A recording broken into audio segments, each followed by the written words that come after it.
Transformation into Buddha 4వ session కి స్వాగతం, సుస్వాగతం. మరి మొదటి వారంలో మనో నియంత్రణ గురించి తెలుసుకున్నాం. అలాగే 2వ వారంలో వాస్తవ ప్రత్యక్షత గురించి మనం ప్రాక్టీస్ చేశాము. 3వ వారంలో మార్పు పట్ల ఎరుక అన్నదాన్ని మనం ప్రాక్టీస్ చేసాం. చక్కగా దిగ్విజయంగా 4వ వారంలోకి మనం అడుగు పెట్టాం మాస్టర్స్. సో అందరికీ నమస్కారం. ముందుగా సద్గురు మూమెంట్ వ్యవస్థాపకులైనటువంటి వంశీ కిరణ్ మాస్టర్ గారికి పాద నమస్కారాలు. ఈ చక్కటి అవకాశాన్ని నాకు కల్పించి ట్రాన్స్ఫర్మేషన్ ఇంటూ బుద్ధ ఎలా చెప్పాలి, ఏంటి, దాన్ని ఏ విధంగా ప్రాక్టీస్ చేయాలి అనేది నాకు చక్కగా గైడెన్స్ ఇచ్చినటువంటి మాస్టర్ కి, వంశీ మాస్టర్ కి వేల వేల కృతజ్ఞతలు. ఈ రోజు మనం చెప్పుకోబోయే టాపిక్స్ ఏంటి అంటే, బుద్ధుని యొక్క అష్టాంగ మార్గంలో 4 చెప్పుకున్నాం లాస్ట్ వీక్. మిగిలినటువంటి 4ంటిని ఈ రోజు మనం చెప్పుకోబోతున్నాం. అందులో మొట్టమొదటిది సరి అయిన అవగాహన, అంటే సీక్వెన్స్ లో 5వది. 6 వచ్చేసి సరి అయిన లక్ష్యం, 7 సరి అయిన కృషి, 8 సరి అయిన ధ్యానము. ఈ 4ంటి గురించి ఈ రోజు తెలుసుకుంటాం. అలాగే పంచశక్తుల్లో బుద్ధుని యొక్క పంచశక్తులు అని చెప్పుకున్నాం కదా, అందులో 3 అయిపోయినాయి. 4వదైనటువంటి బంధ రాహిత్యం అన్నటువంటి ఎలా సాధించుకోవాలి, దానికోసం ఎలాంటి ప్రాక్టీస్ చేయాలి, అసలు బంధ రాహిత్యం అంటే ఏంటి, ఈ విషయాలన్నీ మనం తెలుసుకుంటాము. అదే విధంగా ఈ వారం అంతా దాని మీద ఏ విధంగా ప్రాక్టీస్ చేయాలి అన్నది కూడా మనం తెలుసుకుంటాం మాస్టర్స్. సో మనం సబ్జెక్ట్ లోకి వెళ్ళిపోదాం. సరి అయిన అవగాహన ఏంటి? సరి అయిన అవగాహన అంటే, మనం ఆల్రెడీ ప్రాక్టీస్ చేస్తున్నాం, మనో నియంత్రణని ప్రాక్టీస్ చేస్తున్నాము, అలాగే మార్పు పట్ల ఎరుకని ప్రాక్టీస్ చేస్తున్నాము. ఈ పాటికే మనకి అవగాహన వచ్చి ఉండాలి. సరి అయిన అవగాహన ఎప్పుడైతే మనకు వస్తుందో అప్పుడు సరి అయినటువంటి జ్ఞానాన్ని మనం సాధించుకుంటాము.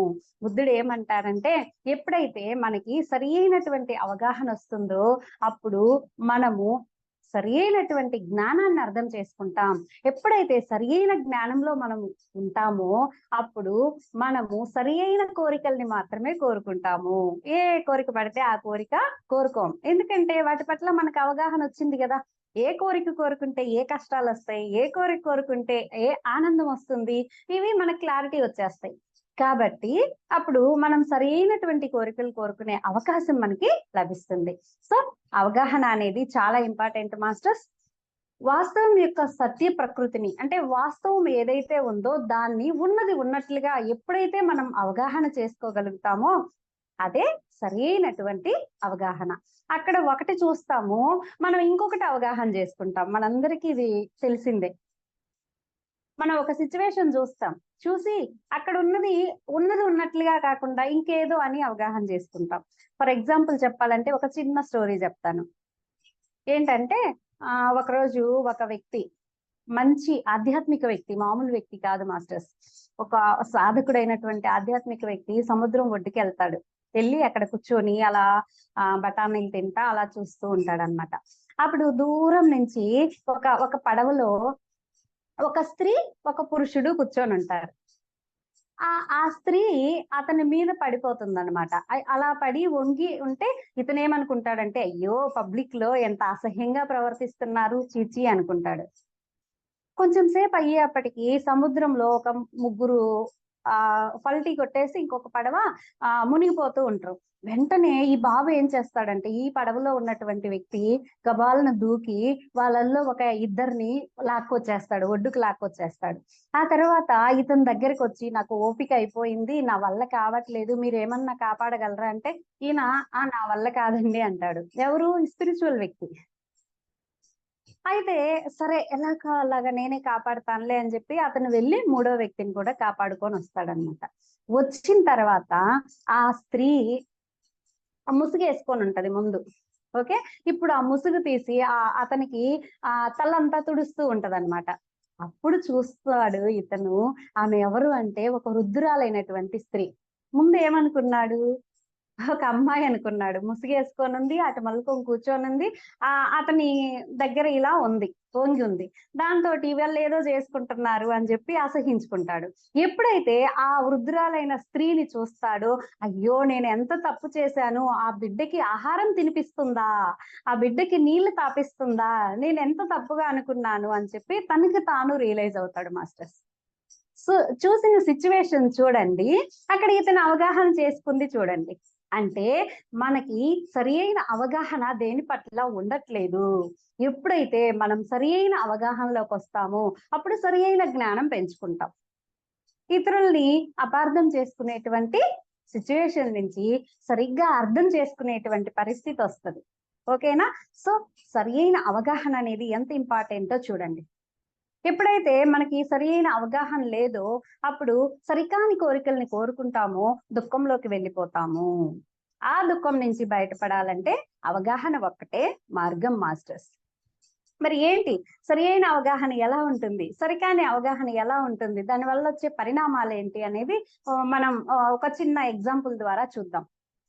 రాముడు అడవులకెళ్తాడు కదా! మనందరికీ తెలిసిందే. ఆ తర్వాత సీతామాతని రావణాసురుడు తీసుకెళ్ళిపోతాడు. తీసుకెళ్ళిపోయిన తర్వాత ఏమవుతుంది? రాముడు సీతను వెతుక్కుంటూ లక్ష్మణుడు ఇద్దరు బాధగా అలా వెళ్తూ ఉంటారు. అప్పుడు ఆ కొండ మీద సుగ్రీవుడు అతని సైన్యము, ఆంజనేయ స్వామి వీళ్ళందరూ అప్పటికి స్వామి అవ్వలేదు ఆంజనేయుడు. వీళ్ళందరూ కలిసి ఆ కొండ మీద దాక్కొని ఉంటారు. ఎందుకంటే వాళ్ళకి దొరికితే వీళ్ళని వేసేస్తాడు. అందుకని అక్కడ ఆ కొండ మీద ఆ గుహల్లో దాక్కొని ఉంటారు. అటువైపుగా రాముడు, లక్ష్మణుడు ఇద్దరు వెళ్తూ ఉంటారు. దూరం నుంచి సుగ్రీవుడు చూసి, అయ్యో! మా అన్న వాలి ఎవరినో మనల్ని చంపడం కోసం పంపించాడు.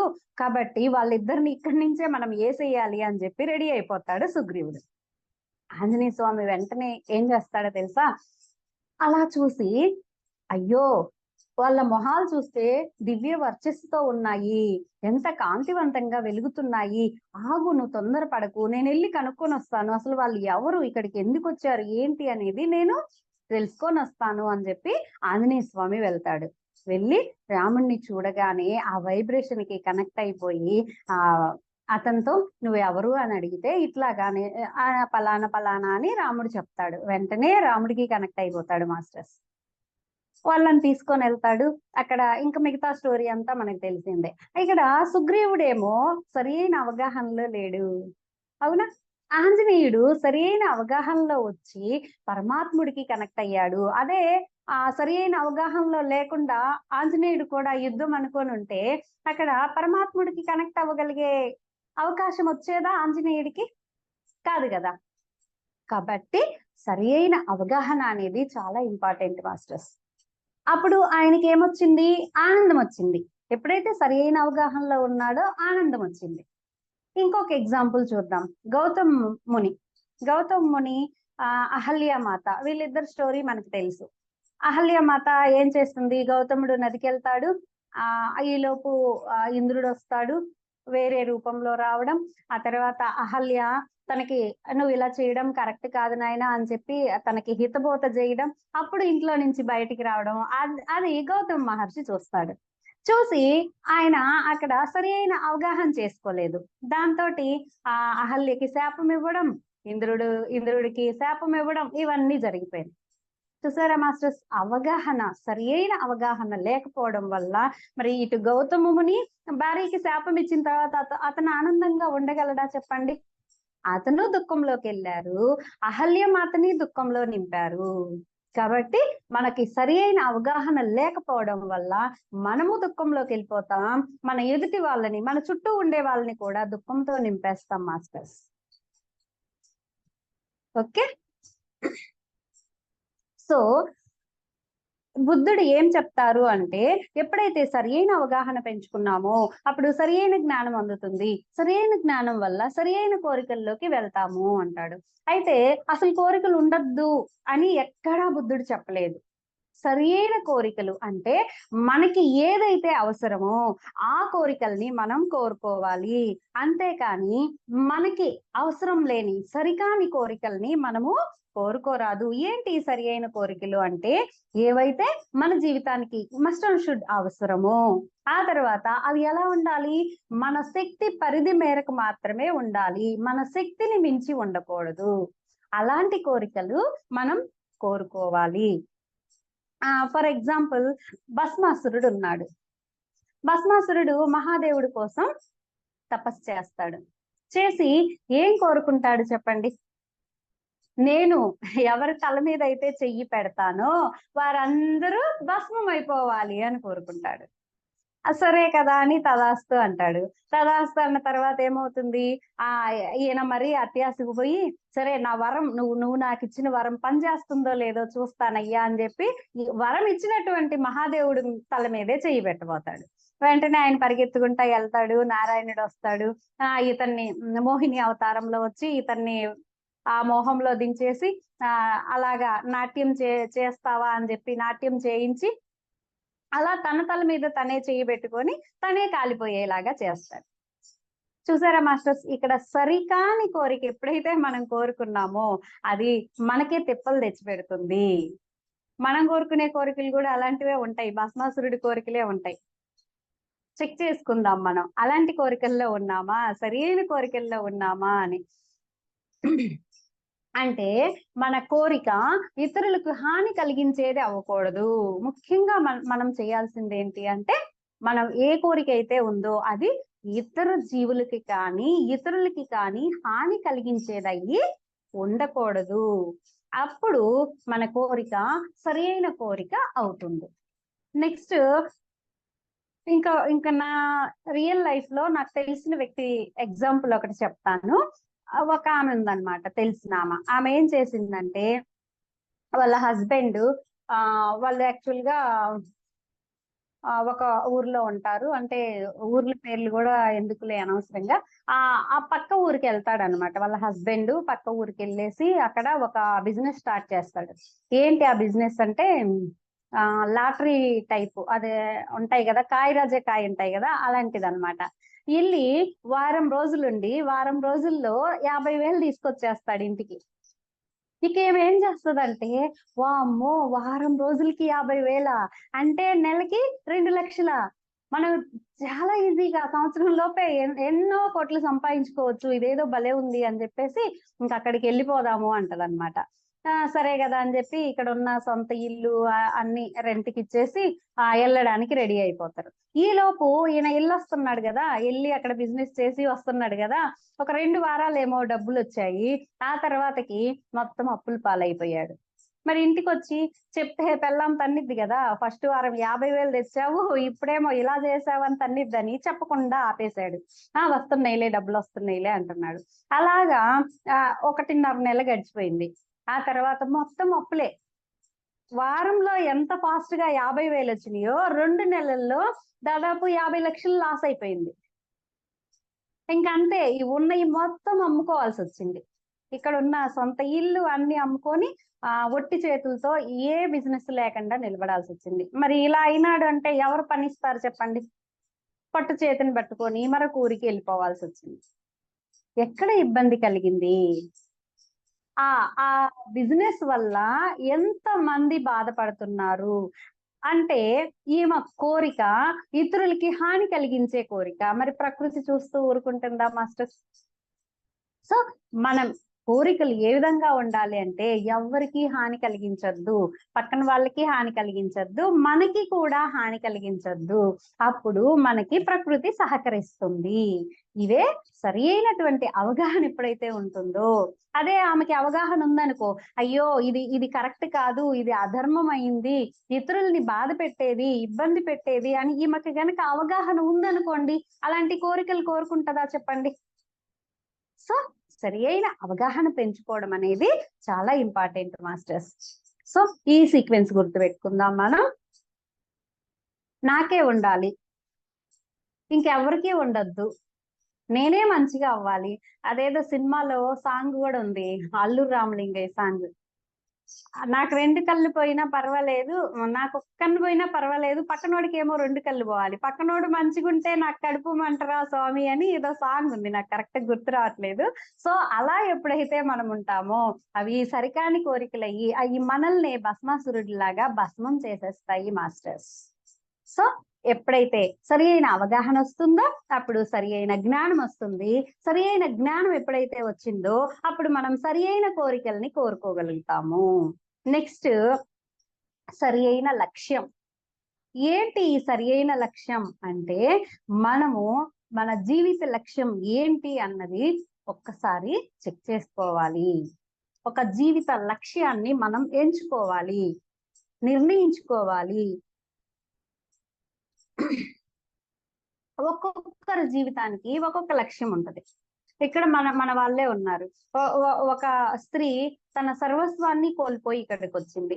ఏంటి, నేను ఎవరి కోసం బతకాలి, ఎందుకోసం బతకాలి? నువ్వు స్పిరిచువాలిటీ కోసం బతకాలి, నలుగురికి ఆ స్పిరిచువాలిటీని అందించడం కోసం బతకాలి అని ఎప్పుడైతే గైడ్ చేశామో, తన ఆ మార్గంలోకి ఎప్పుడైతే వెళ్ళిందో అప్పుడు తను ఆనందంగా ఉంటూ ఇతరులందరికీ ఆనందాన్ని పంచగలిగింది. ఆ స్త్రీకి మనం చప్పట్లు కొట్టుకుందాం మాస్టర్స్. సో సరి అయినటువంటి లక్ష్యం ప్రతి ఈ సృష్టిలో ఉండే ప్రతి ఒక్కరికి కూడా ఒక లక్ష్యం అనేది ఉంటుంది. మనం ఎవ్వరము భూమి మీదకి ఊరికే రాలేదు మాస్టర్స్, ఒక లక్ష్యంతో వచ్చాము. ఏంటి ఆ లక్ష్యం అన్నది మనము గమనించుకోవాలి. ఆ లక్ష్యాన్ని చేరుకోవడానికి మనము కృషి చేయాలి తప్ప మళ్ళీ కొన్నిసార్లు ఏం చేస్తామంటే ఒక లక్ష్యం ఎంచుకుంటాము, ఆ లక్ష్యం ఎంచుకొని కొన్నాళ్ళు అందులో పనిచేసిన తర్వాత మళ్ళీ డివియేట్ అయిపోతాం, వేరే దానికి వెళ్ళిపోతాం. అప్పుడు మన లక్ష్యం అనేది పక్కదారి పట్టిపోతుంది అనమాట. అలా కాకుండా మనం ఏ లక్ష్యాన్ని అయితే ఎంచుకున్నామో దాని మీదే శ్రద్ధ పెట్టి అందులోనే మనము ముందుకెళ్ళాలి, వేరే దాని వైపుకి డివియేట్ అవ్వద్దు అని ఇక్కడ మనకి బుద్ధుడు చెప్తున్నాడు. అటువైపే మన ప్రయాణం కొనసాగించాలి. ఫర్ ఎగ్జాంపుల్ ఒక వ్యక్తి ఉన్నాడు, ఆ వ్యక్తి ఆధ్యాత్మికంగా అన్ని కోల్పోయాడు, ప్రాపంచికంగా అన్ని కోల్పోయి ఆధ్యాత్మికంలోకి వచ్చాడు. ఆధ్యాత్మికంలోకి వచ్చిన తర్వాత చక్కగా దీనిలో నాలెడ్జ్ పొందుతూ సూపర్ గా ముందుకెళ్తూ ఉన్నాడు.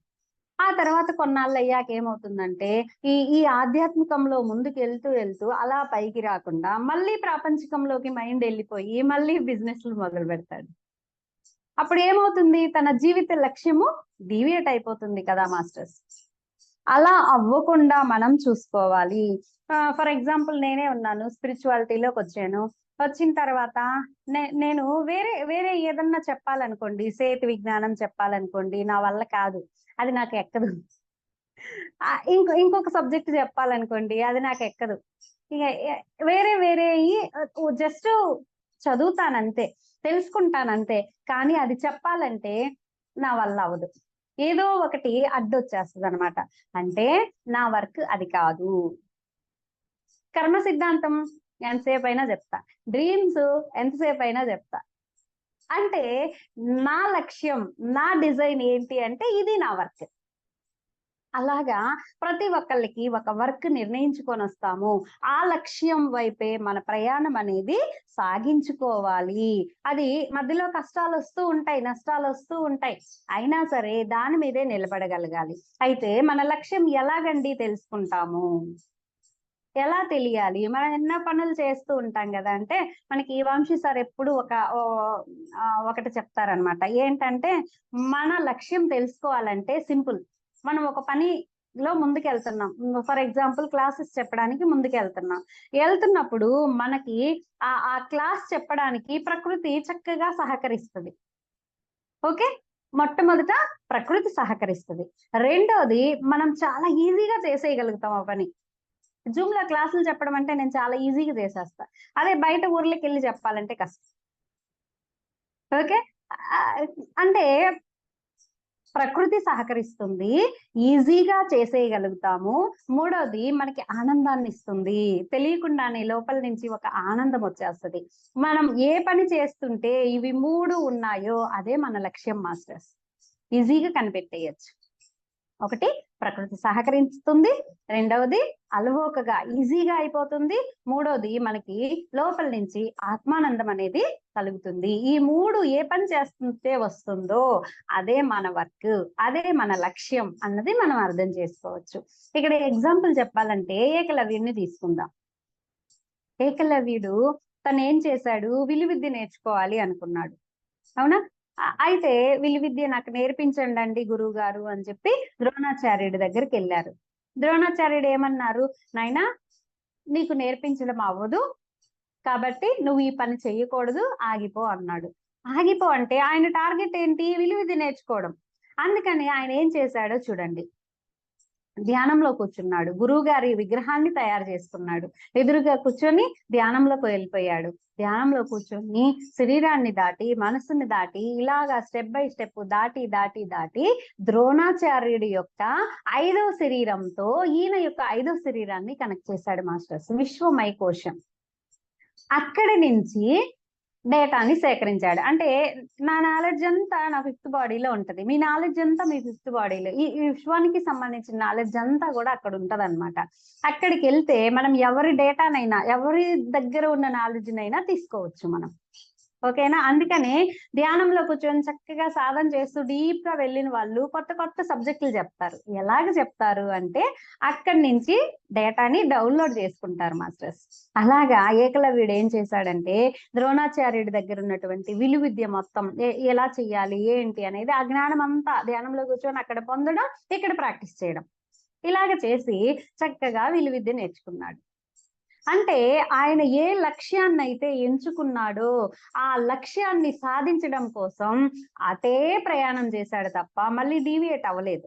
మనం చూడండి, ఈ రోజు ఒక పని ఎంచుకుంటాం, ఆ పని చేస్తాం, కొంచెం చేసి కొంచెం కష్టం రాగానే అబ్బా ఇది ఎందుకు లబ్బా మనకొద్దు, ఇది మనది కాదు, ఎందుకు వచ్చిన బాధ అని పక్కకి వెళ్ళిపోతాం. చూసారా మాస్టర్స్?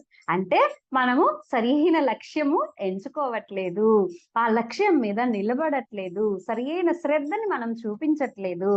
కాబట్టి దాన్ని మనం ప్రాక్టీస్ చేయాలి మాస్టర్స్. నెక్స్ట్ సరి అయిన కృషి. సరి అయిన కృషి. ఇప్పుడు ఒక లక్ష్యం ఎంచుకున్నాం మనం, ఓకే? ఆ ఎంచుకున్నటువంటి లక్ష్యాన్ని రీచ్ అవ్వాలి అంటే మనం ఏం చెయ్యాలి, కష్టపడాలి, దానికోసమే పని చెయ్యాలి, అవునా?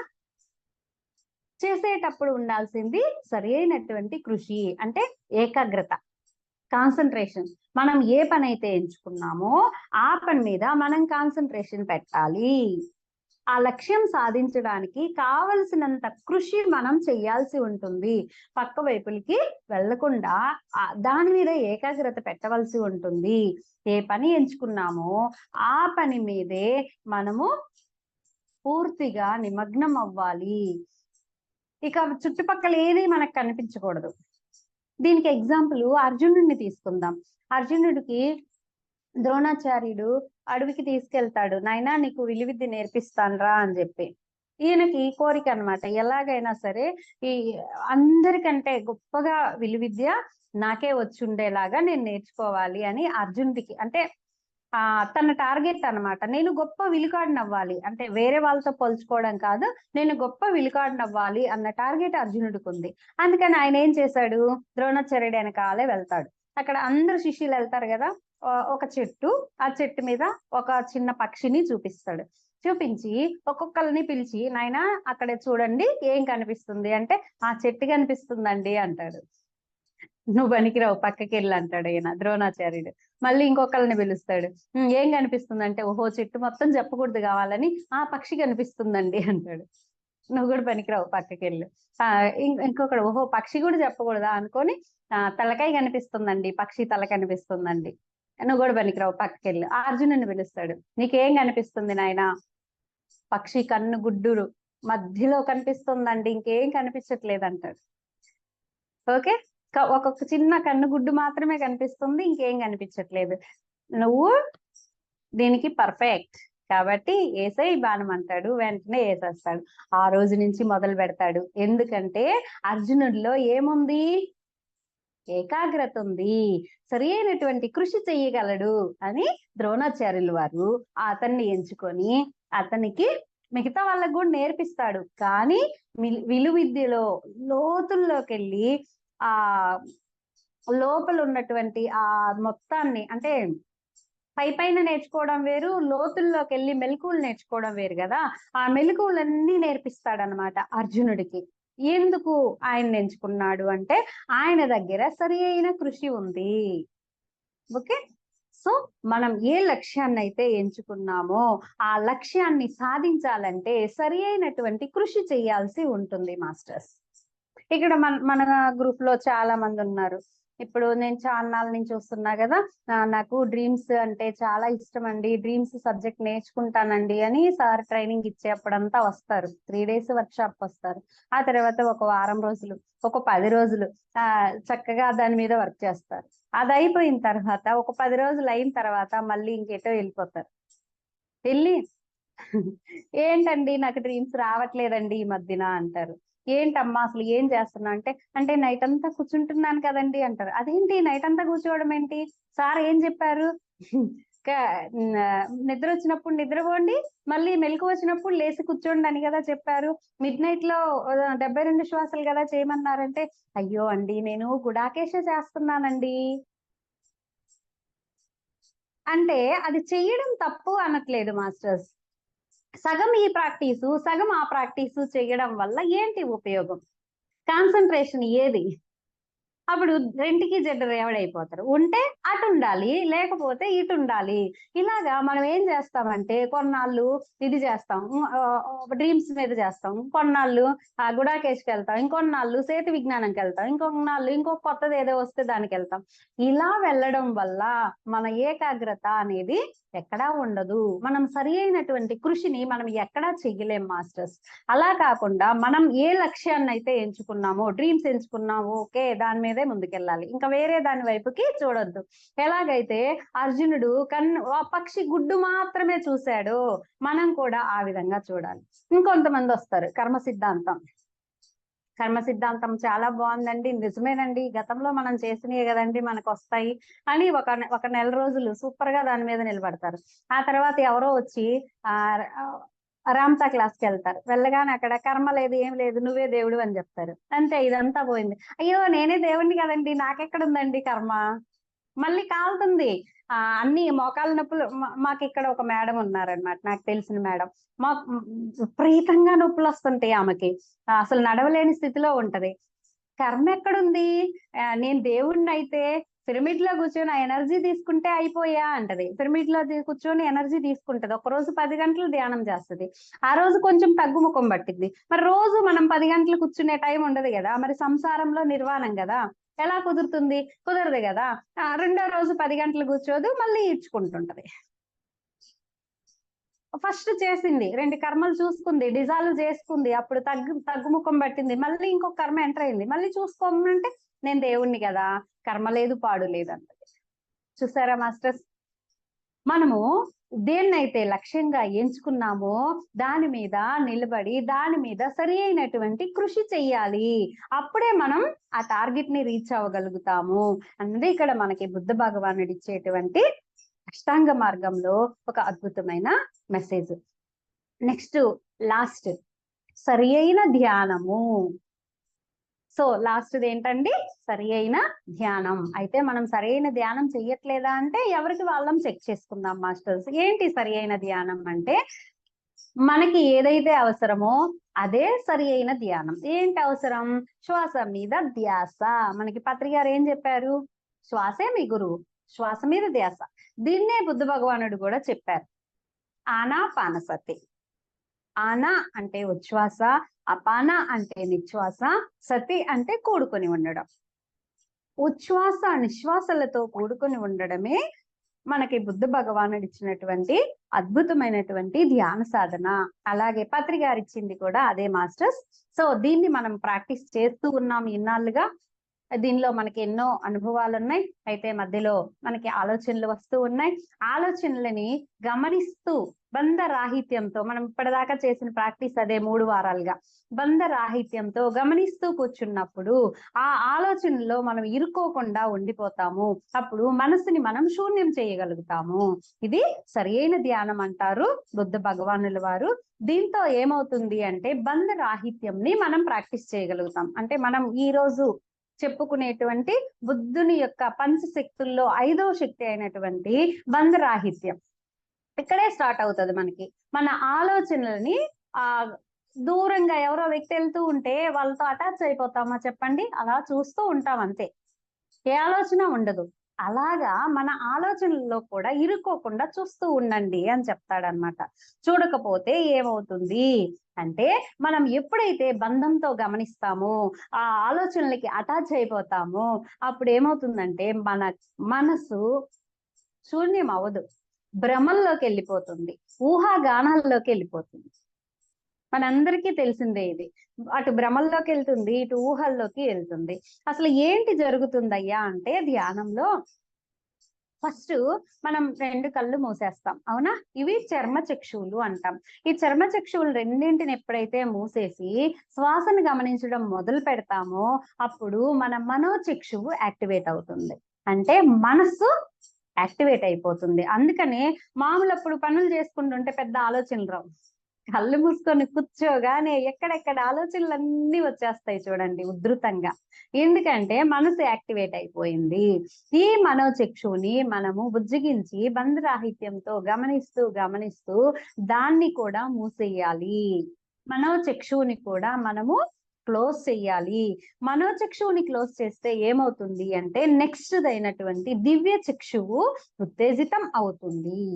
ఏంటి ఈ దివ్య చక్షువు అంటే, ఇప్పుడు మనోచక్షువులు ఏమవుతుందంటే, మనకి తెలిసినటువంటి ఆకారాలు, మనకి తెలిసినటువంటి మనుషులు, మనకి తెలిసినటువంటి పరిసరాలు, ఇవన్నీ చూడగలుగుతాం.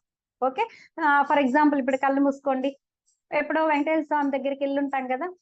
ఇప్పుడు వెంకటేశ్వర స్వామి అనుకోగానే అక్కడ ఉన్నట్టుగా ఫీల్ అయిపోతాం, ఆ విగ్రహం గుర్తొచ్చేస్తుంది. అంటే మనోచక్షువుతో క్షణంలో అక్కడికి వెళ్ళిపోతాం.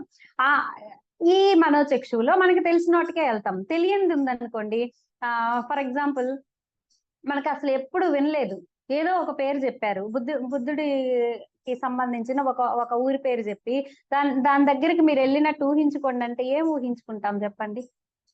తెలియందైతేనే మనం ఊహించుకోలేం, తెలిసిందైతేనే మనం ఊహించుకోగలుగుతాం. అంటే మనోచక్షువు ఎంత వరకు ఉంటుంది అంటే, దాని పరిధి మనకి తెలిసినంత వరకే ఉంటుంది. ఓకే. దివ్య చక్షువుకి ఎప్పుడైతే వెళ్తామో అంటే ఇది క్లోజ్ చేయాలి. చర్మచక్షువు క్లోజ్ చేస్తే మనోచక్షువుకి వెళ్తాం. మనోచక్షువు కూడా క్లోజ్ చేస్తే అంటే మనసును శూన్యం చేస్తే అప్పుడు ఏమవుతుంది, దివ్య చక్షువు వస్తుంది. దివ్య చక్షువుకి కనెక్ట్ అవుతాం. అక్కడ ఏమవుతుంది అంటే, ఇక్కడ తెలియని విషయాలు, తెలియని మనుషులు, తెలియని ప్రదేశాలు, ఇవి ఎన్నో మనము చూడగలుగుతాం మాస్టర్స్. వెంకటేశ్వర స్వామి చైతన్యం వస్తుంది, కానీ వెంకటేశ్వర స్వామి మనం ఊహించుకున్న రూపం కిరీటంతో అలాగే రాడు, ఒక చిన్న బాబులాగా వస్తాడు. ఆదిరం బావాజీ దగ్గరికి చిన్న బాబు వచ్చాడు కదా, మనందరం సినిమాలో చూసాం, అవునా? వెంకటేశ్వర స్వామి ఏ రూపంలో వచ్చాడు? చిన్న బాబులాగా వచ్చాడు. లేచిన తర్వాత అయ్యో స్వామి ఈ రూపంలో వచ్చాడని బావాజీ బాలాజీ బాలాజీ అనుకుంటా ఆ పిల్లోడినే వెతుక్కుంటూ వెళ్తాడు. ఆ పిల్లోడిని వెతుక్కుంటూ వెళ్తే మళ్ళీ ఏనుగు రూపంలో వచ్చాడు, మళ్ళీ ఐడెంటిఫై చేయలేదు. ఇలాగా దివ్య చక్షువుతో వచ్చేవన్నీ కూడా ఆ రూపంలో, మనం ఊహించుకునేటువంటి రూపంలో ఉండవు మాస్టర్స్. షిరిడి సాయి అనుకున్నాం అనుకో, మనం ఏ రూపంలో అయితే సాయిని ఊహించుకుంటామో ఆ రూపంలో మనకు కనిపిస్తుంది, అది మనోచక్షు. అలా కాకుండా ఒక కాంతి రూపంలో, లేదు ఇంకొక బాబు రూపంలో, లేదు ఇంకొక రూపంలో, వృద్ధురాల రూపంలో ఎలాగంటే అలాగ వస్తాడండి బాబా. మరీను మనం అసలు ఐడెంటిఫై చేయలేం. అలా ఎప్పుడైతే వస్తారో, అయితే మనం ఆ దివ్య చక్షువు కనెక్ట్ అయ్యి ఆ అనుభూతి కనుక చెందగలిగితే ఆ చైతన్యం ఎవరిది అనేది మాత్రం మనం ఖచ్చితంగా ఐడెంటిఫై చేయగలం. సో ఇలాగా దివ్య చక్షువులో అసలైనటువంటి జ్ఞానానికి, అసలైనటువంటి చైతన్యానికి మనం కనెక్ట్ అవుతాం. అక్కడ ఊహలు లేవు, భ్రమలు లేవు, ఏం లేవు. అక్కడ మనం ఏ జ్ఞానాన్ని అయితే తీసుకున్నామో ఆ జ్ఞానాన్ని మొత్తాన్ని మళ్ళీ గుర్తు పెట్టుకొని ఇక్కడికి వచ్చిన తర్వాత ఇక్కడ ఇంప్లిమెంట్ చేయగలిగితే అది ఏమవుతుంది అంటే జ్ఞాన చక్షువుగా మారుతుంది. ఓకే, జ్ఞాన చక్షు ధ్యానంలో జరిగేది ఇదే మాస్టర్స్. ఒకటి చర్మచక్షు, దాన్ని క్లోజ్ చేస్తాం, అప్పుడు మనోచక్షు ఓపెన్ అవుతుంది. మనోచక్షువును క్లోజ్ చేస్తే దివ్యచక్షు ఓపెన్ అవుతుంది. దివ్యచక్షువుని క్లోజ్ చేయడం కాదు, అంటే క్లోజ్ అయిపోతుంది. అక్కడ మనం తెలుసుకుంటాం. ఆ తెలుసుకున్నటువంటి జ్ఞానాన్ని ఇక్కడ ఇంప్లిమెంట్ చేసుకోగలగడమే జ్ఞాన చక్షువు. ఓకే, అంటే చర్మచక్షువులు ఓపెన్ అయ్యి ఉంటాయి, మన విచక్షణ పనిచేస్తుంది. అదే జ్ఞాన చక్షు అంటే. ఫర్ ఎగ్జాంపుల్ అక్కడ పైలోకానికి వెళ్ళాను నేను ఒకసారి వెళ్ళిన తర్వాత నాకు మామూలుగా మష్రూమ్స్ అంటే చాలా ఇష్టం. అక్కడ వెంకటేశ్వర స్వామి చిన్న బాబు రూపంలో బాక్స్ తోటి తీసుకొచ్చాడు, మష్రూమ్స్ తెచ్చాడు. రా నీకు భోజనం పెడతాను అన్నాడు. సరే కదా అని వెళ్ళి పక్కన కూర్చుంటే ఆ బాక్స్ ఓపెన్ చేసాడు. మష్రూమ్ కర్రీ వావ్ అని చెప్పి దగ్గరికి వెళ్ళాను. వెళ్ళగానే అందులో చిన్న పురుగులు అలా పైన తేలుతా ఉన్నాయి. స్మెల్, విపరీతంగా స్మెల్ వచ్చేసింది. అంతే, అప్పుడు నాకొద్దు బాబు అని చెప్పేసి దాన్ని ఇంకా ఆపేశాను. లేచిన తర్వాత మష్రూమ్ కర్రీ అంటే చాలా ఇష్టం కదా, ఇక్కడ మష్రూమ్స్ వండుతుంటే నాకు అది గుర్తొస్తుంది. అంటే మష్రూమ్స్ ఎక్కడి నుంచి వస్తాయి? అవి శైవలాలు అంటాం అనమాట. అంటే అవి కూడా ఒక రకమైనటువంటి సూక్ష్మ జీవులే. అవి నాకు అక్కడ హాస్టల్ గా చూపించాడు వెంకటేశ్వర స్వామి. చూసారా మాస్టర్స్, అంటే దాన్ని ఎంత వద్దు అనుకున్నా నేను ఆపలేకపోతున్నా అనమాట. దాంతో నాకు అక్కడ జ్ఞానం ఇచ్చాడు ఆయన. దాన్ని ఇక్కడికి తెచ్చి ఇంప్లిమెంట్ చేసినప్పుడు అది నాకు జ్ఞానంగా మారింది. అదే జ్ఞాన చక్షు అంటే. అంటే అక్కడ ఏ జ్ఞానాన్ని అయితే పొందామో దాన్ని ఇక్కడ ఇంప్లిమెంట్ చేసుకోవడమే జ్ఞాన చక్షువు. ఇదే సరి అయినటువంటి ధ్యానం మాస్టర్స్. ఫర్ ఎగ్జాంపుల్ మనము రామకృష్ణ పరమహంసని తీసుకుందాం. ఆయన ఏం చేశారు? చర్మచక్షుల్ని మూసేశాడు, మనోచక్షు యాక్టివేట్ అయింది, అమ్మవారు ప్రత్యక్షమైంది. అమ్మవారి దగ్గర కూర్చొని అమ్మవారికి పూజలు చేసుకుంటూ ఆ తన్మయత్వంలో సూపర్ గా ఉండిపోయినాడు. అయితే అది తప్ప అంటే కాదు మాస్టర్స్, అది ఒక స్టేజ్ అంతే. ఓకే, చిన్నపిల్లాడిని మనం తప్పు అంటామా? నువ్వు చిన్నపిల్లాడివి, నువ్వు తప్పు అంటామా? అది ఒక స్టేజ్. పెరుగుతూ పెరుగుతూ ఉంటాడు, యవ్వనంలోకి వస్తాడు, అది రాంగ్, నేనే రైట్, నేను పెద్దదాన్ని, నాకు అనుభవం ఉంది అంటామా? అది ఒక స్టేజ్. అలాగే ఈ కూడా చర్మచక్షు ఒక స్టేజ్, మనోచక్షు ఒక స్టేజ్, దివ్యచక్షు ఒక స్టేజ్. ఇలా స్టేజ్లు అన్నమాట. ఇవి ఏది రాంగ్ కాదు. సో మనోచక్షువు దగ్గర అమ్మవారికి పూజలు చేస్తూ ఉండిపోతాడు. అప్పుడు ఆయన గురువు గారు వస్తాడు, తోతాపురి వస్తాడు. వచ్చి, ఏంటయ్యా నువ్వు మనోచక్షువుతోటి అమ్మవారిని సృష్టించుకున్నావు, ఇంకా అక్కడే ఉండిపోతావా, ఎన్నాళ్ళు ఉంటావు, ముందుకెళ్ళవా అంటాడు. ముందుకెళ్ళాలా, నేను హ్యాపీగా అమ్మవారితో ఉంటే ఏంటి మీరు అనేది అంటాడు. లేదు, అది నువ్వు ఊహించుకున్న రూపం. ఇందాక మనం అనుకున్నాం కదా, మనం ఊహించుకున్న రూపం. ఆ రూపానికి అతీతమైన, రూపాతీతమైన స్థితిని నువ్వు చేరుకోవాలి అంటే నువ్వు నీకొచ్చేటువంటి అమ్మవారిని పక్కకి తీసేయాలి. అంటే ఏంటి, అమ్మవారిని తీసేయాలా? అది ఎలాగూ అంటాడు. అప్పుడు నువ్వు ఏ రూపంతో, ఏ మనస్సుతో అయితే నువ్వు రూపాన్ని సృష్టించుకున్నావో, అమ్మవారి రూపాన్ని, అదే మనసులో కత్తిని సృష్టించు, అమ్మవారిని అడ్డంగా నరికేయి, అప్పుడు నువ్వు ముందుకెళ్తావు అంటాడు. నా అమ్మని నరికేయడమా, అది ఎలా సాధ్యమని చాలా ట్రై చేస్తాడు. పాపం అవ్వదు. ఇంకా నువ్వు చావు, నేను వెళ్ళిపోతున్నా అంటాడు. చివరికి తోతాపురి రోజు ధ్యానంలో కూర్చుంటాడు. నేను చెప్పినట్టు చెయ్యి అంటాడు. ఆయన చేయలేకపోతాడు, ఫెయిల్ అయిపోతాడు. అంటే అమ్మవారిని చూస్తూ ఎవరు నరకలేరు కదా. సో ఇంకా ఈయనకి విసుగొచ్చి, నా వల్ల కాదు నాయన, నేను వెళ్ళిపోతున్నా, నువ్వు ఇక్కడే ఉండు, ఆగిపో అంటాడు. లేదు లేదు, ఈ రోజు చేస్తానని ధైర్యంతో చేస్తాడు. ఆ రోజు అమ్మవారు అలా తప్పుకుంటుంది, ఈయన దివ్య చక్షువులోకి వెళ్ళిపోతాడు. దివ్య లోకాల్లో ఉన్నటువంటి జ్ఞానాన్ని ఆయన పొందగలుగుతాడు మాస్టర్స్. ఇలాగా మనము సరి అయినటువంటి ధ్యాన సాధనలో ఎప్పుడైతే ఉంటామో మనం సరి అయినటువంటి జ్ఞానాన్ని పొందుతాము. అక్కడి నుంచి అంటే ఆత్మలోకం నుంచి నిజమైనటువంటి జ్ఞానాన్ని మనము పొందగలుగుతాము. దాన్ని మనం ఇంప్లిమెంట్ చేసుకోవడం ద్వారా మన జ్ఞాన చక్షువుని ఉత్తేజితం చేసుకోగలుగుతాం మాస్టర్స్. అప్పుడు మనకు అర్థమవుతుంది అసలు మనం ఏంటి, ఎక్కడ అటాచ్ అవ్వాలి, ఎక్కడ డిటాచ్ అవ్వాలి, ఎలా ఉండాలి, విషువ ప్రేమ అంటే ఏంటి, ఇవన్నీ మనకు అర్థమైపోతాయి మాస్టర్స్. ఇది అష్టాంగ మార్గంలో ఉన్న 8 అంగాలు మనకి బుద్ధుడిచ్చింది. అయితే ఈ రోజు మన ట్రాన్స్ఫర్మేషన్ ఇంటూ బుద్ధాలో 4వ శక్తి, బుద్ధుడి యొక్క పంచశక్తుల్లో 4వదైనటువంటి బంధరాహిత్యం గురించి చూద్దాం. మనందరము ఈ బంధరాహిత్యం కోసమే చాలా తంటాలు పడుతూ ఉన్నాం, నాకు తెలుసు. నేనైతే చాలా చాలా పడుతూ ఉన్నాను. అందుకోసమే దాని నుంచి బయటికి ఎలా పడాలని మీ అందరికి చెప్పడం ద్వారా అయినా నేను ప్రాక్టీస్ అవుతానని ఈ ఈ సబ్జెక్ట్ నేను ఎంచుకున్నాను వాస్తవంగా చెప్పాలంటే. ఇది ఎందుకు ఎంచుకున్నానంటే నా కోసం ఎంచుకున్నాను మాస్టర్స్. సో అసలు ఏంటి ఈ బంధరాహిత్యం అంటే? అంటే మనం ఇప్పటి వరకు వాస్తవం ఎప్పుడు మార్పు చెందుతూ ఉంది అని గమనించాం కదా. రెండో వారం అంతా వాస్తవం మార్పు చెందుతుందనే చూసాం, వాస్తవాన్ని అంగీకరించాము. మూడో వారంలో వాస్తవం మార్పు చెందుతుందన్న ఎరుకను మనం పెంచుకున్నాం. అదే మనం చేసిన ప్రాక్టీస్.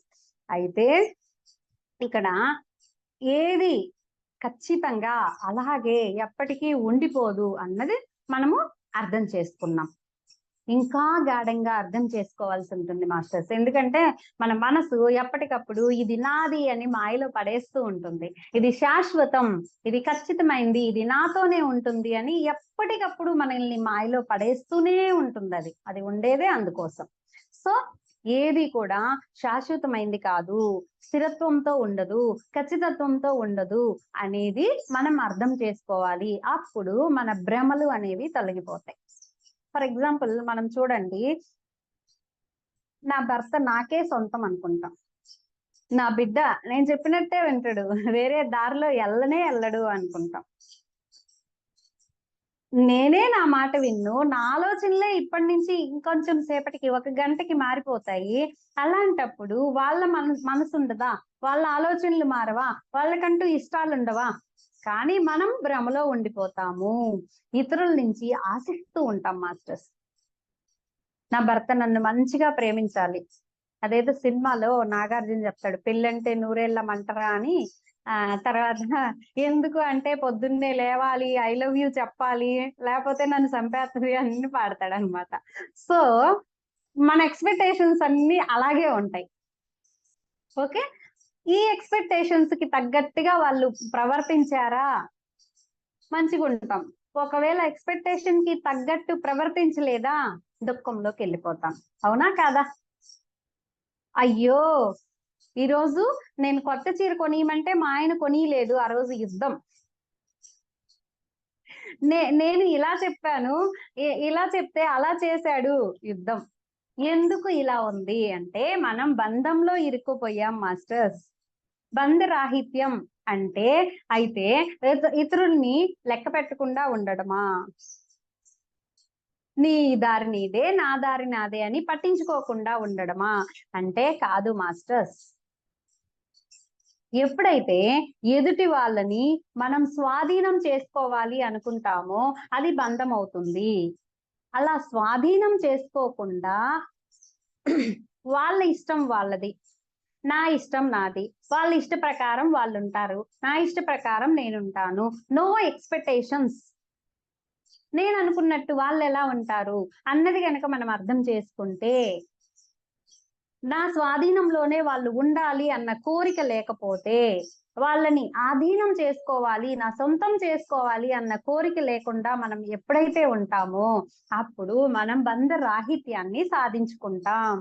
బంధరాహిత్యం అంటే సన్యాసం తీసుకొని ఇంట్లో నుంచి బయటికి పారిపోవడం కాదు మాస్టర్స్.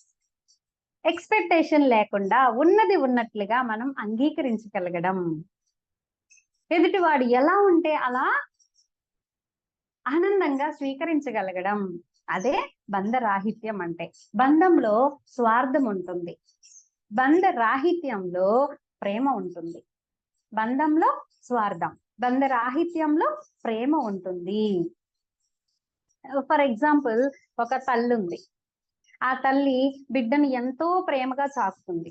ఓకే, చక్కగా వాడికి కావాల్సినవి అన్ని అందిస్తుంది, వాడిని చక్కగా కాలేజీకి పంపిస్తుంది, మంచిగా కలెక్టర్ అవ్వాలి అనుకుంటుంది. అయితే వాడు రివర్స్ అయిపోయి సరిగ్గా చదువుకోకుండా కలెక్టర్ అవ్వకుండా బేవర్స్గా తిరుగుతూ ఉన్నాడు.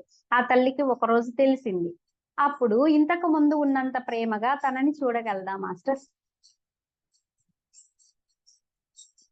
రచ్చ రచ్చ చేస్తుంది. అయ్యో నేను ఎంత ఎక్స్పెక్ట్ చేశాను, నువ్వు ఇలాగ తయారయ్యావేంట్రా అని వాడిని ఇంట్లో కూడా రానియదు.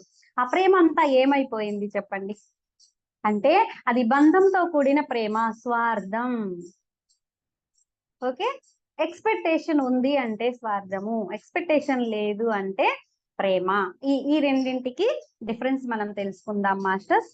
సో మనం అనుకున్నది ఏదైతే నెరవేరలేదో అప్పుడు మనము దుఃఖంలోకి వెళ్ళిపోతున్నాం. ఎందుకు అనుకున్నది నెరవేరకపోతే దుఃఖంలోకి వెళ్తున్నాం అంటే అక్కడ బంధం ఏర్పరచుకున్నాము.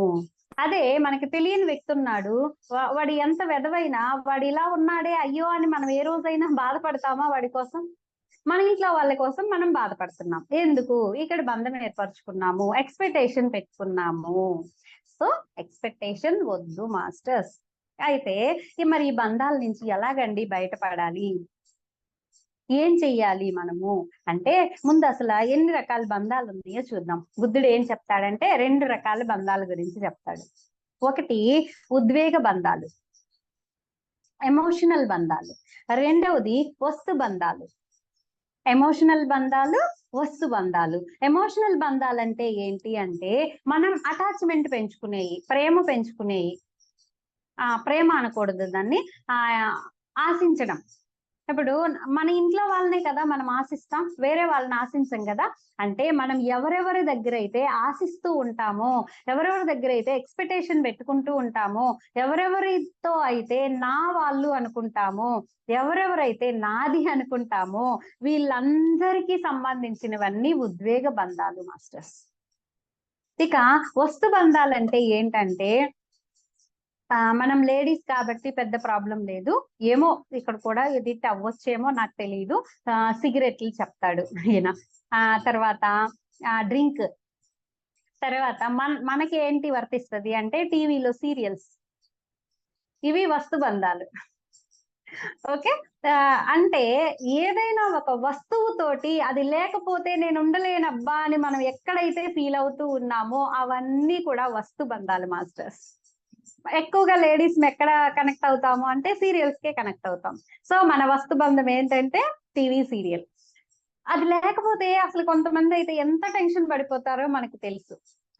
సీరియల్ వస్తుంది, ప్రతిరోజు రెగ్యులర్ గా చూస్తూ ఉన్నారు, ఈ రోజు ఆ సీరియల్ వచ్చే టైంకి కరెంట్ పోయింది, ఇంకా వాళ్ళ బాధ చూడాలి చెప్పలేము.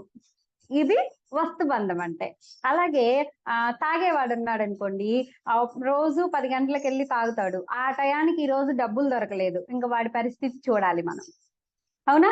సిగరెట్ తాగేవాడు, బీడీలు తాగేవాడు, ఇలాగా ఏదైనా ఒక వస్తువుకి ఎడిట్ అయిపోయి ఉంటే వస్తు బంధము. వ్యక్తులకి, ఎమోషన్స్ కి ఎడిట్ అయిపోయి ఉంటే ఉద్వేగ బంధము.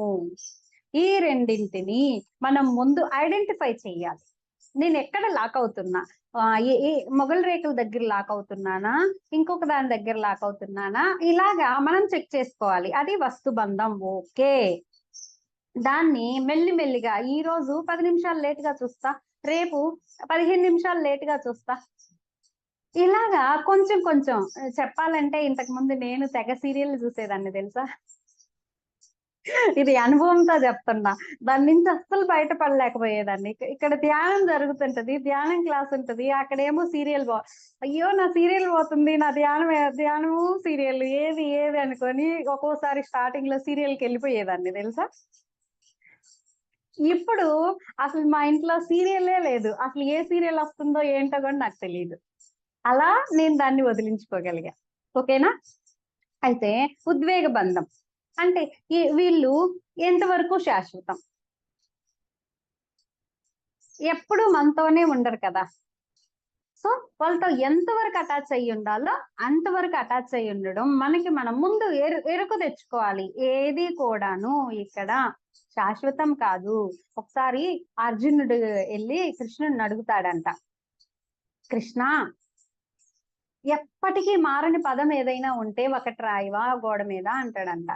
అప్పుడు కృష్ణుడు ఇది వెళ్ళిపోతుంది అని రాసి వెళ్తాడంట. అప్పుడు ఒకరోజు అర్జునుడు చాలా ఆనందంగా ఉన్నాడంట, హ్యాపీగా ఉన్నాడంట. వచ్చి అక్కడ కూర్చున్నాడంట, గోడ మీద చూడగానే ఇది వెళ్ళిపోతుంది, ఓహో ఈ హ్యాపీనెస్ ఎక్కువసేపు ఉండదా, వెళ్ళిపోతుందా, ఓకే అనుకున్నాడు. మళ్ళీ ఒకరోజు చాలా బాధలో ఉన్నాడు, దుఃఖంతో ఉండి ఆడ కూర్చున్నాడు, మళ్ళీ చూశాడు ఇది వెళ్ళిపోతుంది. ఓ ఇది కూడా వెళ్ళిపోతుందా, ఓకే, దుఃఖం ఎంతసేపు ఉంటది, వెళ్ళిపోతుంది. సో మన జీవితంలోకి ఎవరొచ్చినా ఏదొచ్చినా వెళ్ళిపోతుంది. కాబట్టి ఉన్నంతసేపు ఎంజాయ్ చేస్తాం, వదిలేస్తాం. ఉన్నంతసేపు బాధపడతాం, వదిలేస్తాం. ఏదైనా అంతే. ఓకే, ఇప్పుడు బాధ వచ్చిందా, ఓకే కొంచెం సేపు పడదాం, అబ్బా ఎప్పుడు పడితే ఎలాగా. ఇప్పుడు ఎవరో ఏదో అన్నారు, మరి మనసు ఉంది కదా, రియాక్ట్ అవుతుంది కదా. బుద్ధుడు ఏం చెప్తాడంటే, అసలు బాధపడొద్దు, అసలు ఏడవద్దు అని చెప్పడు. మీడియం, కొంచెం ఏడువు, ఇంకొదిలే. ఓ ఏడుస్తూ ఉండిపోకు, అలాగే అసలు ఏడవకుండా ఉండుకో. అసలు ఏడవకుండా ఉంటే రాయి అయిపోతావు, ఏడుస్తూ ఉంటే నువ్వే అయిపోతావు. కాబట్టి అసలు ఏడవకుండా మధ్య మార్గం, ప్రతిదీ మధ్య మార్గం అని చెప్తాడు. అందుకని బాధ వచ్చిందా, ఒక 2 నిమిషాలు బాధపడు, ఓకే, తర్వాత బై బై, అంతే. ఓకే, ఆనందం వచ్చిందా, ఓకే ఆనందపడు, తర్వాత వెళ్ళిపోతుంది, ఎలాగో వెళ్ళిపోతుంది. ఉన్నంతసేపు ఆనందపడు అని చెప్తాడు అనమాట. కాబట్టి ఏది శాశ్వతం కాదు అన్నది గుర్తుంచుకోవాలి. ఇప్పుడు ఫర్ ఎగ్జాంపుల్ మీరందరు ఉన్నారు, చక్కగా ఈ రోజు పొగిడారు నన్ను, వావ్ సూపర్ మేడం అన్నారు. రేపటికి మీకు ఏదో బాధ అనిపించింది నా వల్ల, రేపు తిడతారా లేదా? ఇప్పుడు పొగిడినప్పుడు వావ్ అనుకొని తిట్టినప్పుడు అయ్యో అనుకుంటే ఎలాగా? అది అంగీకరించాలి, ఇది అంగీకరించాలి. అప్పుడు మనం బ్యాలెన్స్ లో ఉండగలుగుతాం మాస్టర్స్. కాబట్టి ఇక్కడ బంధరాహిత్యం అనేది మనం ప్రాక్టీస్ చేయాలంటే అసలు ప్రేమ అంటే ఏంటో అర్థం చేసుకోవాలి. మనం ఏమనుకుంటున్నామంటే బంధంలో ఉండడమే ప్రేమ అనుకుంటున్నాం, కానీ ప్రేమ అనేది పూర్తి వ్యతిరేకమైంది. ఏంటి అది అంటే 2 రావాలి మనకి. మనం నిజంగా ప్రేమలో ఉంటే మన లోపల నుంచి 2 వస్తాయి. ఏంటి అవి అంటే, ఒకటి ఆనందం, రెండోది ఉల్లాసం. మనం ప్రేమలో ఉన్నాము అంటే గుర్తు ఏంటంటే, ఒకటి ఆనందము, 2 ఉల్లాసం. సో ప్రేమించడం అంటే ఏమనుకుంటున్నామంటే, వాళ్ళు నాకేదో చేసేయాలి, వాళ్ళకి నేను ఏదో చేసేయాలి, అది ఇది అని మనం భ్రమల్లో బతుకుతున్నాం. అయితే ఏంటి అంటారు బుద్ధుడు అంటే, ఇంకో వ్యక్తి ఉనికిని వాళ్ళతో లేకపోయినా సరే ఆనందించడం. ఓకే, ఇప్పుడు నాకు నా బిడ్డ అంటే ఇష్టం, నా బిడ్డ ఉన్నప్పుడు వాడితో ఎంజాయ్ చేస్తా, ఆనందిస్తా. లేనప్పుడు కూడా ఆ ఆనందాన్ని పొందగలుగుతాను. ఎందుకంటే అతను ఎక్కడికో వెళ్ళిపోయాడు, నాకు లేడు అని లోటు ఫీల్ అయినప్పుడు కదా ఆ బాధ వస్తుంది. నాతోనే ఉన్నాడు కదా, నా లోపల నా ఆలోచనలలో ఉన్నాడు కదా, అందుకని ఆ ఆనందం అనేది వస్తుంది. సో ఎప్పుడైతే ఎదుటి వాళ్ళ నుంచి మనం ఏమీ కోరుకోకుండా వాళ్ళకి అందుబాటులో ఉండగలిగేటువంటి శక్తిని మనం ఎప్పుడైతే కలిగి ఉంటామో అదే నిజమైన ప్రేమ అంటాడు గౌతమ బుద్ధుడు. నిజమైన ప్రేమకి మనం ఎగ్జాంపుల్ ఎవరిని చెప్పుకుంటామంటే రాధ ప్రేమ అని చెప్పుకుంటాం మాస్టర్. మనందరికీ తెలుసు రాధ ప్రేమ యూనివర్సల్ లవ్ లో ఉంటది. ఆమె ఏంటి రాధ ప్రేమ అంటే, ఆమె కృష్ణుడిని ప్రేమిస్తుంది, ఇష్టపడుతుంది, కానీ కృష్ణునితో ఆమె జీవించలేదు. కొన్నాళ్ళకి వాళ్ళిద్దరు దూరం అయిపోతారు, లైఫ్ లాంగ్ దూరం అయిపోతారు. కానీ కృష్ణుడి యొక్క అనుభూతిని నిరంతరం పొందుతూ ఉంటుంది. కృష్ణుడు ఎప్పుడూ తన పక్కనే ఉన్నట్టుగా ఫీల్ అయిపోతుంది, ఎప్పుడూ ఆనందంలో ఉంటుంది. మనం ఏం చేస్తాము, మనకి ఇష్టమైన వాళ్ళు దూరం అయిపోతే ఏడ్చేస్తా ఉంటాం, అవునా? ఏడుస్తాము, కొన్నాళ్ళకి మర్చిపోతాం. కానీ ఎప్పుడైతే ఆనందం ఉల్లాసం ఉంటుందో అప్పుడు ఎప్పటికీ మర్చిపోం, వాళ్ళు మనతోనే ఉంటారు అన్నది రాధ ఇక్కడ మనకి ఎగ్జాంపుల్ గా చూపిస్తుంది మాస్టర్స్. ఇంకా చెప్పాలంటే ఊపిరి సినిమా చూసారా? ఇందులో నాగార్జున, ఊపిరి సినిమాలో నాగార్జున ఒక అమ్మాయిని లవ్ చేస్తాడు. ఆ తర్వాత ఇతనికి యాక్సిడెంట్ అవుతుంది అనమాట, కాళ్ళు అన్ని పోతాయి. ఆ అమ్మాయి నాతో ఉంటే హ్యాపీగా ఉండలేదు అని చెప్పేసి ఆ అమ్మాయిని నేను ప్రేమించట్లేదు అని చెప్పి చెప్తాడు. తర్వాత తన హృదయంలో మాత్రం ఆ అమ్మాయి మంచిగా ఉండాలని ఎప్పుడూ కోరుకుంటుంటాడు. కొన్నాళ్ళు అయిన తర్వాత ఆ అమ్మాయిని కలుస్తాడు. అమ్మాయి చెప్తుంది అనమాట, అసలా నీ మీద కోపంతో నేను వేరే పెళ్లి చేసుకున్నా, కానీ నేను ఇంత హ్యాపీగా ఎలా ఉన్నానో నాకు అర్థం కావట్లేదు. నీలో ఉండేటువంటి తపన, నేను ఆనందంగా ఉండాలి అని నువ్వు కోరుకుంటున్నావు చూసావా, ఆ తపనే నన్ను ఆనందంగా ఉంచిందని నాకు ఇప్పుడు అర్థమైంది అంటుంది అమ్మాయి. ఆ డైలాగ్ సూపర్ ఉంటది, ఆ డైలాగ్ చూసారా మాస్టర్స్, మనకి ఎవరంటే ఎక్కువ ఇష్టం ఉంటుందో వాళ్ళు దూరంగా ఉన్నా సరే వాళ్ళు ఆనందంగా ఉండాలి అని మనం ఎప్పుడైతే కోరుకుంటామో అదే నిజమైన ప్రేమ మాస్టర్స్. ఒక తల్లి ఆ ఆ బిడ్డ ఆ తల్లికి ఇష్టం లేకుండా ఒక అమ్మాయిని పెళ్లి చేసుకుంటాడు.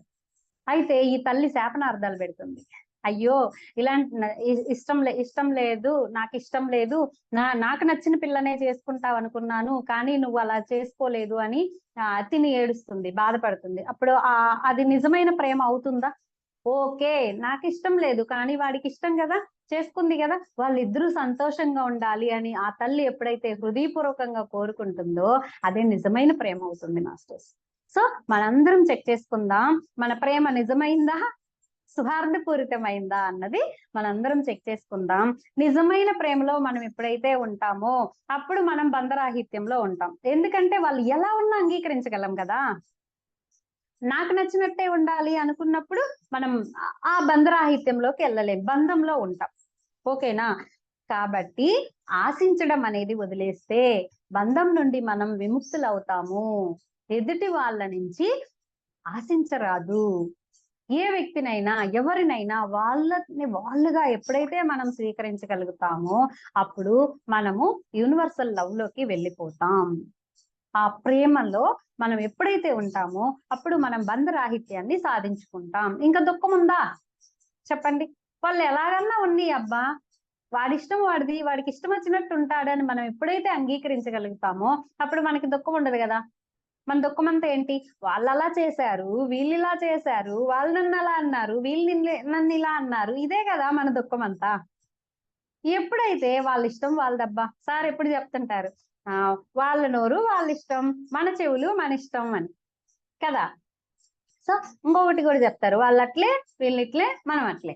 అలా ఎప్పుడైతే మనం ఉండగలుగుతామో వాళ్ళు అట్టే లబ్బా అనుకుంటే ఇంకా దుఃఖం ఎక్కడుంది చెప్పండి. సో అదే బంధరాహిత్యం అంటే మాస్టర్స్.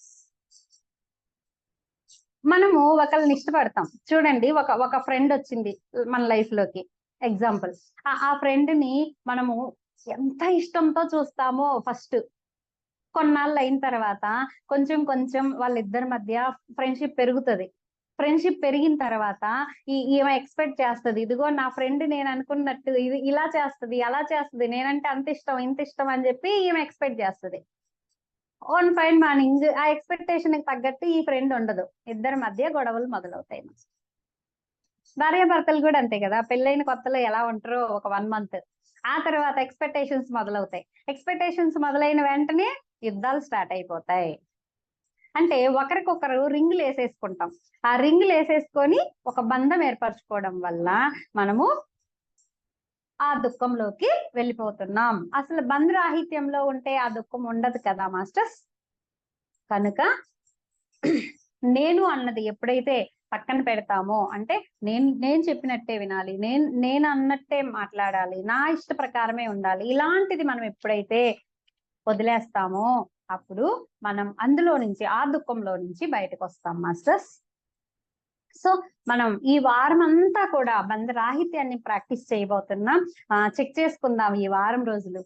దీనికి కళ్ళు మూసుకొని ధ్యానం చేస్తూ అలా ఏం అక్కర్లేదు. మనకి ఎదురయ్యే ప్రతి సిచ్యువేషన్ లో, ఇప్పుడు నా కూతురు వచ్చి చీచా కీ అనింది, అలా గనక నేను చూడగలిగితే దానికి ఇష్టమైనట్టు నేను జడయలేదు, అది కోప్పడింది, అయినా గనక నా మాట వినట్లేదు, చీ దున్నపోతూ అని నేను ఎప్పుడైతే ఇరిటేట్ అయిపోతానో అప్పుడు నేను బంధరాహిత్యంలో లేనట్టే కదా మరి, అవునా? అంటే నేను చెప్పినట్టే నా బిడ్డ వినాలి అని నేను అనుకుంటున్నానా? ఎక్కడ అనుకుంటున్నాను? నేను చెప్పినట్టే నా భర్త వినాలి అనుకుంటున్నానా? ఎక్కడ అనుకుంటున్నాను? ఇలా మనకి మనం వచ్చే ప్రతి సిచ్యువేషన్ ని చెక్ చేసుకుందాం మాస్టర్స్. నేను ఎక్కడ ఎడిట్ అవుతున్నాను? ఇదిగో ఈ సీరియల్ కి ఎడిట్ అవుతున్నానా, లేదు ఈ వస్తువుకి, చీరలకి, నగలకి, రకరకాలు ఉంటాయి వస్తువులు మన చుట్టూతా, దేనికి ఎడిట్ అవుతున్నాను అని ఎప్పటికప్పుడు చెక్ చేసుకుంటూ అయ్యో నేను ఇక్కడ బంధంలో ఉన్నానా, ఓకే దీన్ని accept as it is condition లో మనం అంగీకరిద్దాం అని చెప్పి అక్కడ మనల్ని మనం మౌల్డ్ చేసుకుందాం. ఓకే, మనం ఎప్పుడైతే ఎరుకతో ముందు గమనించుకుంటామో అప్పుడు మౌల్డ్ చేసుకోవడం ఈజీ అవుతుంది. అయితే మనం గమనించిన వెంటనే మౌల్డ్ అయిపోతామా? అవ్వం కదా, కొంచెం టైం పట్టుద్ది, పర్వాలేదు. ఫస్ట్ గమనిద్దాం, దాన్ని మౌల్డ్ చేసుకోవడానికి ట్రై చేద్దాం. మెల్లిగా మెల్లిగా, ఒక రోజు అవదు, 2 రోజులు అవదు, 3 రోజులు అవదు, వారం రోజులకి అవుతుంది కదా. సో ఇలా మనం ప్రాక్టీస్ చేద్దాం మాస్టర్స్. దీనికోసమని మనం ఒక వారం రోజులు టైం తీసుకుందాము. నెక్స్ట్ సోమవారం మళ్ళీ మనం చెప్పుకుంటాము. నెక్స్ట్ సోమవారం ఇంకా మిగిలినటువంటి అసలు అష్టాంగ మార్గం లక్ష్యాలు ఏంటి, మరి ఇప్పటిదాకా బుద్ధత్వాన్ని సాధించుకున్నాం కదా, ఆర్య సత్యాలు చెప్పుకున్నాము, అష్టాంగ మార్గంలో 8 అంగాలు చెప్పుకున్నాము. ఇలాగే మనం 4 ప్రాక్టీస్ చేస్తూ ఉన్నాం. అవునా? మనో నియంత్రణ, వాస్తవ ప్రత్యక్షత, మార్పు పట్ల ఎరుక, బంధరాహిత్యం, ఈ 4ంటిని మనం ప్రాక్టీస్ చేస్తూ ఉన్నాము. దీన్ని అంతటిని మనం ఏ విధంగా నిలుపుకోవాలి అంటే, బుద్ధత్వాన్ని సాధించుకుంటున్నాం కదా కొంచెం కొంచెమైనా, ఈ 4 వారాలుగా దీన్ని అలాగే ఎలా నిలుపుకోవాలి. ఈ క్లాస్ అయిపోగానే మళ్ళీ ఎవరి దారిన వాళ్ళు వెళ్ళిపోతాం, దీన్ని వదిలేస్తాం. అలా కాకుండా దీన్ని శాశ్వతంగా నిలుపుకోవాలంటే, నిరంతరం నిలుపుకోవాలంటే మనం ఏ విధంగా ఉండాలి, ఎలా ప్రాక్టీస్ చేయాలి అనేది నెక్స్ట్ వారం మనం చూస్తాము. అలాగే నెక్స్ట్ వారం విశ్వ ప్రేమలోకి వెళ్ళిపోతాం. అంటే ఈ రోజు ప్రేమ గురించి తెలుసుకొని బంధరాహిత్యాన్ని ప్రాక్టీస్ చేస్తాం. నెక్స్ట్ వారము విశ్వ ప్రేమలోకి వెళ్ళిపోతాం, అంటే యూనివర్సల్ లోకి వెళ్ళిపోయి దాన్ని ఎలా ప్రాక్టీస్ చేయాలి అనేది చూస్తాము. సో ఈ వారం రోజులు ఎవరికి వాళ్ళం మనము చక్కగా ప్రాక్టీస్ చేసుకుందాం masters. Thank you very much. ఒక అరగంట సేపు మనం బుద్ధుడి యొక్క చైతన్యంతో అనుసంధానమై ధ్యానం చేసుకుందాం. ఆ తర్వాత మనం ఒక 10 నిమిషాలు మాట్లాడుకుందాం. ఓకే మాస్టర్స్, అందరం హాయిగా కూర్చుందాం. వేలల్లో వేలు పెట్టుకుందాం. కళ్ళు 2 మూసుకుందాం. శ్వాసను గమనిద్దాం. ఉచ్ఛ్వాస, నిశ్వాస.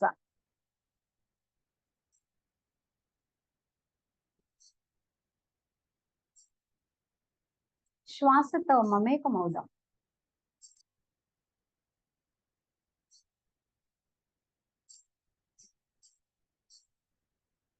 శ్వాసానుసంధానం.